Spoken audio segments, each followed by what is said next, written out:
Tere, m'han dit que aquesta zona del Penyagolosa és una de les millors de la comunitat per agafar bolets. Sí, això depèn des de l'auia. Si plou, hi ha molts bolets de tota classe i enguany ha plogut molt bé ara i està així a muntó per tots els costats.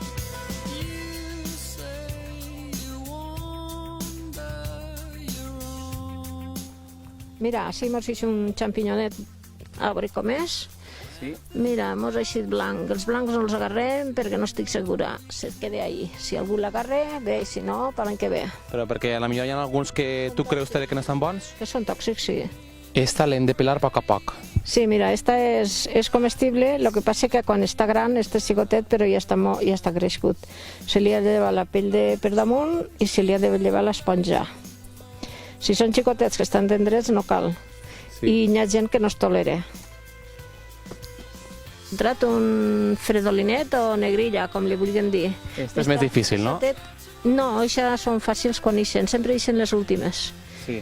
I és molt dèbil, però és molt bona. A mi m'agrada, aquesta seta m'agrada en tot. És que és anar mirant a poc qualsevol detall. Rovellonet, fredolí, seta de cardo, la pateta de perdiu. Sí. No m'he encontrat ja varietat. Varietat. Quantitat no, però varietat sí. Així tenim un altre. Més quantitat. Plenarem, la cistella. Ho intentarem. I este també. Ahí, un altre. Tere, estos més fosquets com se diuen? Fredolinet, fredolí o negrilla. Perfecte. I que estan tots juntets, un al costat de l'altre? Ixen a grupos i quan ixen alcen la pinotxa cap amunt. N'hi ha molts tots junts.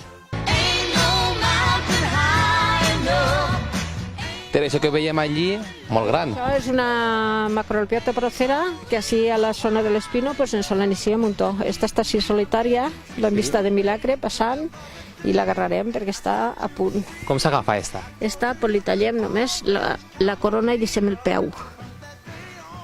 Veus? Això és una obra d'art. Una obra d'art, mira que guapa.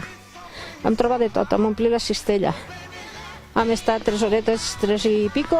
Sí, quasi 4 horetes. I la mar de bé, hem omplit la cistella, ja no se queda plovent i hem acabat. Sabeu quins tipus de bolets són estos, així? Sí, a veure, este és el camagró, que se diu per així. Sí. Després tenim el rebozuelo, el níscalo, el rovelló. Hi ha secrets en el món del bolet? Ya se crees, por supuesto que sí. Sí, la veritat que sí que n'hi ha un poquet això de ai, jo sé d'un puesto però no el digues. O sigui, teniu ganes de menjar bolets, pel que sé, no? Serà la primera nit, avui serà la primera nit. Esta nit quin menú tindrem? Buah, pues mira, ahí el tens acompanyat en un bon vi de la terra, per supost.